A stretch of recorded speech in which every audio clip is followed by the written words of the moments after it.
Hello, and thanks for taking the time to watch this short video. Mwaswera bwanji ndipo zikomo kwambiri chifukwa chakutenga nthawi yanu kuti mukathe kuonera kanema ameneyu. I'd like to read two verses from the Bible.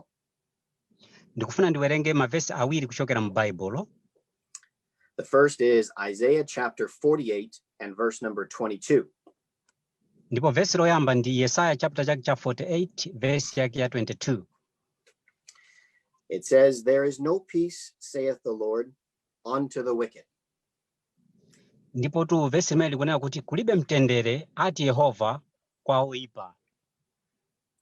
The second verse I'd like to read is Romans chapter 5 and verse 1. Ndiye vesi tu lachiwiri limene ndifuna ndiwerenge ndi Aroma chapter chake cha 5 vesi yake ya 1.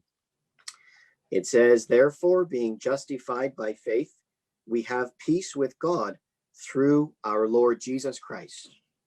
Ndiye akunena kuti popeza tsono tayesedwa olungama ndi chikhulupiriro tikhala ndi mtendere ndi Mulungu mwa Ambuye wathu Yesu Khristu. Peace is something that each one of us strive to have in our life, isn't it? Inu mukudziwa kuti mtenderetu ndi chinthu china chake chimene ife tonse pathoka moyo mwathu timafuna kuti tikhale nacho, si choncho kodi? Where there is no peace, there's worry and uncertainty. Pamene palibe mtenderetu pamakhala kudandaula komanso kusatsimikizika mtima kuti kodi chingachitike chotsatira ndi chiyani. And where there's no peace, there can be frustration and discouragement. Ndiye pamene palibe mtenderetu pamakhala kukhumudwa komanso kubwerera kumbuyo. I'd like to ask you, as you listen to this message, do you have peace? Ndiye ndikufunsa funso pamene inu mukumvera uthenga umenewu kuti kodi inu zoonadi muli nawo mtendere mtima mwanu. Is there peace in your relationships?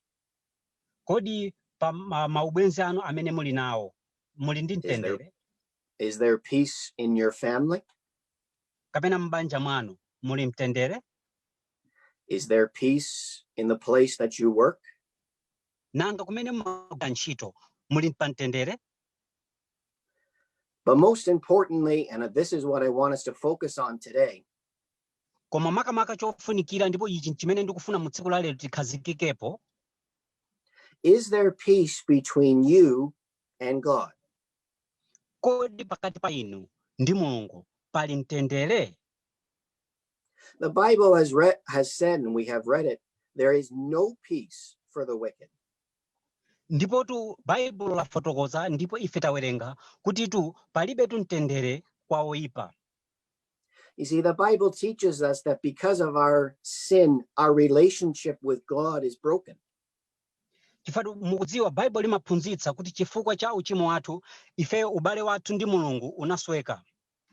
And we are sinners. Ndipo ife ndife ochimwa. We have a nature within us that so easily does wrong. Ife tili ndi chikhalidwe mkati mwathu chimene mwa changu mwansanga chimapanga zolakwika. And because of our sin and because of our broken relationship with God, we don't have peace with him. Ndiye chifukwa cha uchimo wathu komanso chifukwa cha ubale ophwasuka umene ulipo pakati pa ife ndi Mulungu tilibe mtendere. And our sin will never bring peace. Ndipo uchimo wathu sungabweretse mtendere wina uliwonse. You see, sin is empty and it only brings eternal separation from God. Inu mukudziwa uchimo umangosowetsa mtendere ndipo ndosautsa kwambiri ndipo umangobweretsa kusiyanitsidwa kwamuyaya pakati pa ife ndi Mulungu. Any attempt that you and I make to restore peace or try and bring peace ultimately ends in failure.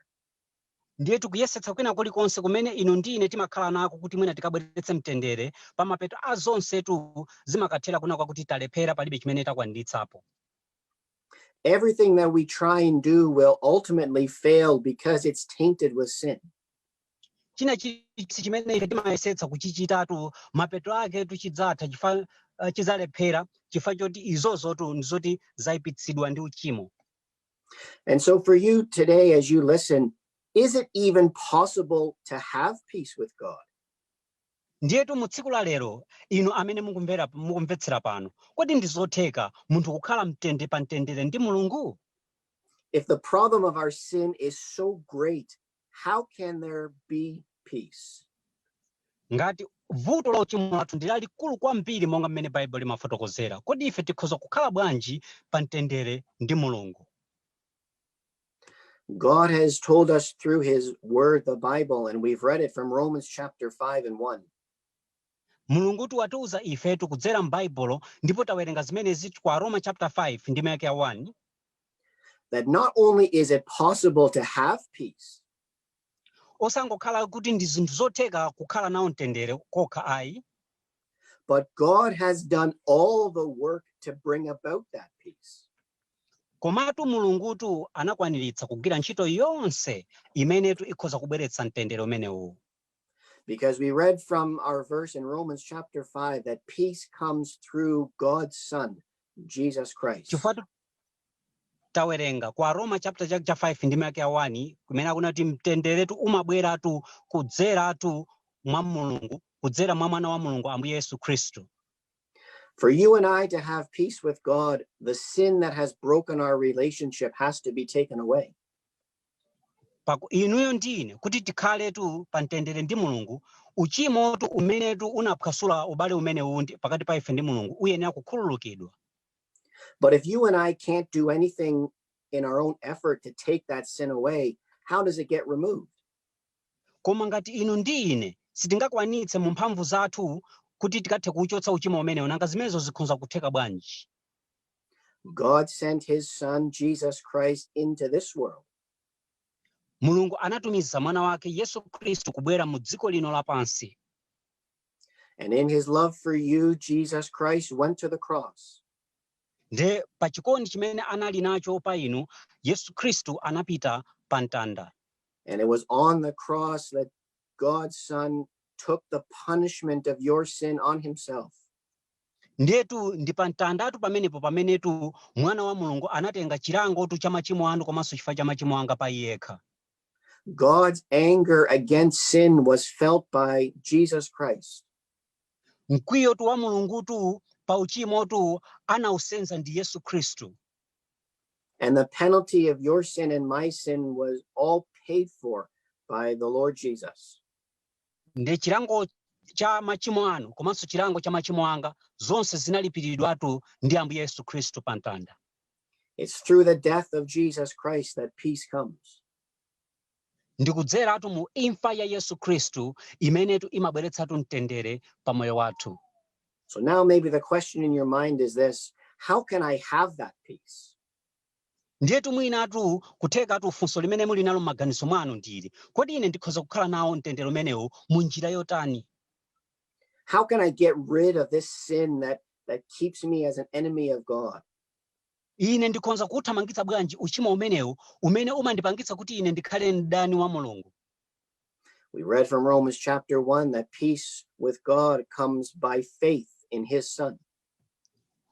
Ife tutawerengatu pa Roma chapter 5 ndi vesi 1 kuti mtendere umene umachokera kwa Mulungu umabweratu kwa ife kudzera mwa mwana wake. And when you and when I take Jesus Christ as our Savior, Ndi pamene inu komanso pamene ine nditenga Yesu Khristu kukhala mpulumutsi wanga, God forgives and removes the sin that has kept you and him apart.